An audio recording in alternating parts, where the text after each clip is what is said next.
Hi, I'm Rebecca with Empathic Crow. This is channeling energy for July 2026 for whatever zodiac sign I pull out of this chest. I figured I'd do something different and fun because the chest caught my eye today and oh gosh, I wanted to do something with it. So whoever I'm going to be reading for, we may be looking at your throat chakra. I did have an angelite stone. And apatite. Oh wait, blue actually is the dominant color that I pulled out. Turquoise and lapis lazuli. So definitely, oh, and a quantum quattro, I think it's called. Definitely possibly looking at throat chakra.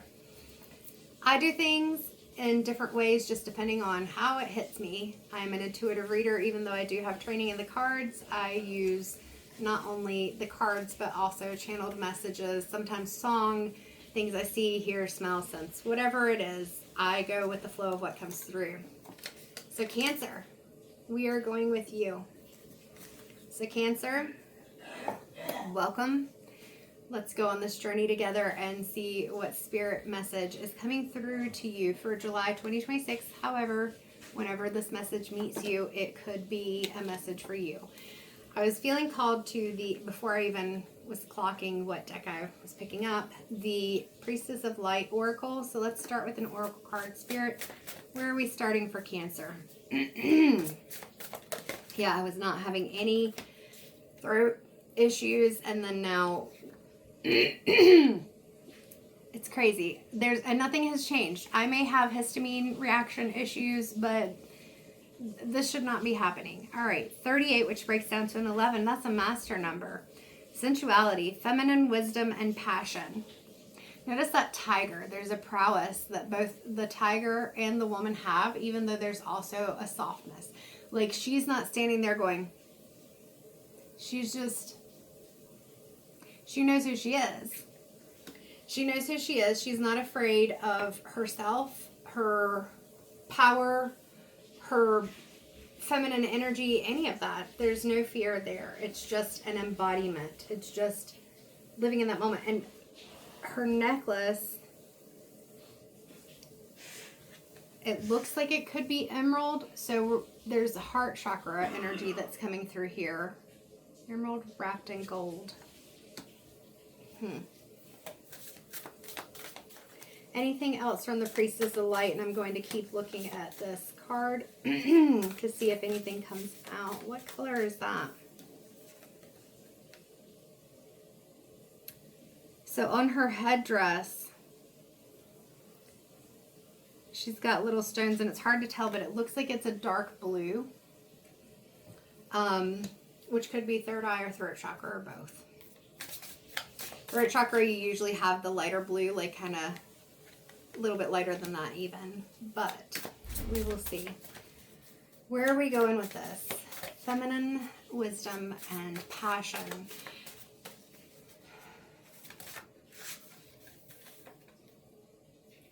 It's like, even before I looked at this duality card, I was going to say it feels like a more masculine, like lion's roar, like something's triggered you to feel like, and if this does not make sense, this is not your reading. So for Cancer, this is a collective reading. Take what resonates, leave what doesn't. But it feels like somebody's coming at this prowess in a way that it's like, I have to be on guard, which is very similar to the Virgo reading, interesting enough, with completely different cards. But I have to be on guard. I've got to be in this masculine energy. I've got to, like, not wanting help, I'm just seeing somebody and they've got a rope, but it's attached with carabiners. I don't see a support person at the top. It's like, I'm going to do this myself. But being aware that sometimes deciding that you're going to do something yourself, if you don't have some kind of support in place, could make it more difficult. That's what I'm getting. So the next card, 36, which breaks down to a 9, is duality. Many meanings, misunderstanding. And with that duality, I was seeing the divine masculine versus the divine feminine, because we've got the divine feminine here. And I feel like those misunderstandings, it's part of why there's that rope where there's not another person on the end. There's just the carabiners and the picks, whatever it is. I've not rock climbed, rappelled, whatever the words you would say for that. I've not done that before. But that's the imagery that I'm getting. And so it feels like you're being called to take a step back and look at that again. Notice that the flowers over here, those are the blue throat chakra. So maybe you feel like you can't speak it. Maybe it's writing instead. With the skull, when I think of skulls, because sometimes people think skulls are morbid, I don't. I even have a lot of my little skull carvings. Here's a black obsidian one. That's Oscar. Yes, they all have names. I meditate with them. Whatever name comes through as their name. This is Rosie, the rose quartz. Jeremiah. He is a bamboo jasper. Took me a second. It's been a while since I've worked with him, so maybe that means I need to work with him. What is important for me to show you? Calvin, the fluorite, rainbow fluorite. So it feels like rainbow fluorite is important for this reading. Fluorite can be focus, clarity, concentration. And I'm seeing, like when you look at fluorite, there is a translucent aspect of it, right? And so what I'm seeing is, but some places you can't see through as much. So it's like part of this is you being able to see things from a different perspective, because sometimes the angle that you're looking at it may be a bit clouded. That's what I'm getting. And then even one of the things that I'm seeing, and we'll put this here so I remember to go back to it. She's wearing the red dress, which can be kind of grounding, which is that safety, security, foundation, having some kind of a structure. And then the white down here could be connected with that crown chakra. And I'm kind of seeing it as pushing the crown, that connection to divine, to your higher self down, so that you can focus on that feeling of safety. And so then you're blocking yourself, whether you mean to or not. And again, take what resonates, leave what doesn't. But Cancer, it feels like in this, it's blocking yourself from fully being able to lean into your intuitive side, lean into the connections that you have, whether in this physical realm or higher self, divine, creator, source, universe, whatever it is, because you're overthinking it. And Spirit's calling you to focus on communication, whether that's through writing, speaking, talking to others. I'm seeing somebody even prayers, meditations, affirmations, mantras. Is it called Maduras? Because I'm seeing like the hand positions, and I don't have them memorized, so I can't show them to you. You'll have to look that up, but that's feeling really important. Yeah, even this candle, not only are these flowers blue, but if you can see it, the candle, there's like blue flames coming off of it. And so that throat chakra and third eye and crown are really important. The other card that came out is number 4, summoning power, instinct, intellect, and control. So with this, again, we've got a lot of blue in there. You've got the full moon. So this is releasing those anxieties and worries that may be keeping you stuck.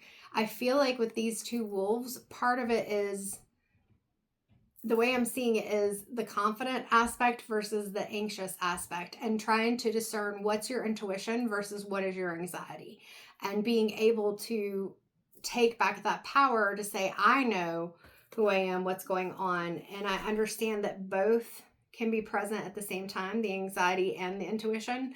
But I am confident enough in myself to be able to discern what different things mean, whether that's a relationship, whether that's your work, whether it's an intimate situation, whatever it is, it's being able to call your power back, because there's something that, Cancer, it feels like you're struggling with right now as far as trusting other people.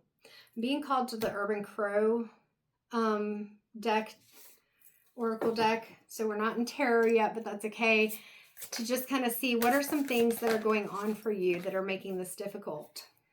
13, which breaks down to a 4, displacement. So there may have been some changes. That could even be physical location changes. That could be that the surrounding area seems like it's changing, or weather changes, or just even internal changes, changes in dynamics, changes in even globally. World things can affect us, and it's affecting your ability to feel like you can trust anything. And unfortunately, that over time erodes into our trust of ourselves. Yeah, I'm really losing my voice here. And notice that the things that are falling out of this trash can, a lot of it looks like paper. And she's writing in this journal, and I'm seeing somebody doing a puzzle right now, kind of putting together puzzle pieces. So it may be that you may need or would benefit from writing, journaling. You can even record yourself on video or type a note in your phone or whatever, but being able to explore the memories. I referenced this card earlier in a different reading. 29, which breaks down to an 11. So we've got 38, which breaks down to an 11. So this aspect of yourself, that intimacy, that sensuality, that feminine, what was it? Wisdom and passion, is being interfered with by memories from the past, memories that are keeping you stuck, even though they may not be happening right now. Notice that there's like rain clouds up here, but there's light on this person, both of these people. And these people are kind of like shadows, just shadows in the background. So this is where I said it's understanding that there may be supports that you have. One of these cards, I said that. But you're not seeing it because these memories of things from the past. And understanding that it's okay. The memories don't have to hold you back. Let's go to, I'm feeling Light Seers Tarot to get some tarot just to kind of look at this a little bit more. All right, Spirit, for Cancer, where are we going from here? What's going to help with these memories? What's going to help with moving forward from the memories? Trusting your intuition. The High Priestess. And notice all that pink above her head. This is heart chakra. And then we've got all that blue, that light blue, that throat chakra. She's even got a turtleneck on and a necklace with a gemstone. They're all blue right around her throat. And I'm still losing my voice with you, Cancer. And I haven't been losing my voice in a while. So it's clearing that throat chakra, communicating your truth. Notice that here, where is it? In this card, there is power with that full moon in the release. The moon is here with the High Priestess, but it's in a position where it is up around her crown chakra, in between her crown and third eye, but she's in control. She's wearing it as adornment is the word coming to me, but it's something that's not overpowering. It's just there. She's balanced. She always reminds me of Kate Blanchett. The other thing is her eyes are closed, but you can see her eyes. So that's taking me back to when I was showing you Calvin, the rainbow fluorite, and I was saying some places are translucent and some you can't see through. So it's trusting your intuition even when you can't see what you're sensing. All right, is there anything else? Because I feel like Cancer, that's kind of brought us full circle. I'm noticing this white, and it feels like trusting the energy. Like you'll feel the energy shifts, and so you do need to use discernment between what is actually related to what you think it is versus what's not. So like if maybe somebody, their energy shifts, and you can tell that they're upset, but it's not you that they're upset at. Something else happened. They got a message, or they remembered something they forgot to do, or whatever. So their energy did shift. So it's being able to understand. You may sense the changes, but you may not understand why. So your intuition is not broken. It's doing its job. It's just sometimes our minds distort things. And that can be based on those memories from the past. And then if we're misinterpreting things and it feels like things have shifted and we don't understand why, we're going to feel displaced. Anything else, Spirit, Cancer? This feels like a pretty full reading. Temperance. Alchemizing that pain, finding a balance, and being patient. 15:15 on the clock, as I said that. All those things are hard to do, but as you can see, there's shadow and there's light within everything. And again, here's this violet color, light violet up here, and then a darker one down here. It's reconnecting higher self, divine, intuition, whatever it is, and trusting yourself. So Cancer, I hope that was helpful and brought you some insight. Please feel free to like, share, subscribe, and comment. I love the comments. I really appreciate you being here. It really helps the channel to grow and the messages to get to more people. I've noticed that even going from the low number of people I knew before to now, even seeing my shorts on my own feed, it was like, that was a couple of months ago, and I was like, wait, does that mean other people are seeing this on their feed too? So some people might. Either way, thank you so much, and there's no pressure for that. If you'd like a private reading, I do have those available. I do live video chat readings. I also do recorded readings, and there is short written readings that are available as well. If you have any questions or any issues, let me know. You can go to the website, empathiccrow1111.com, and my email is empathiccrow333@gmail.com. Both of those should be in the description, I believe. Not description, but the bio. Either way, thank you so much, and take care.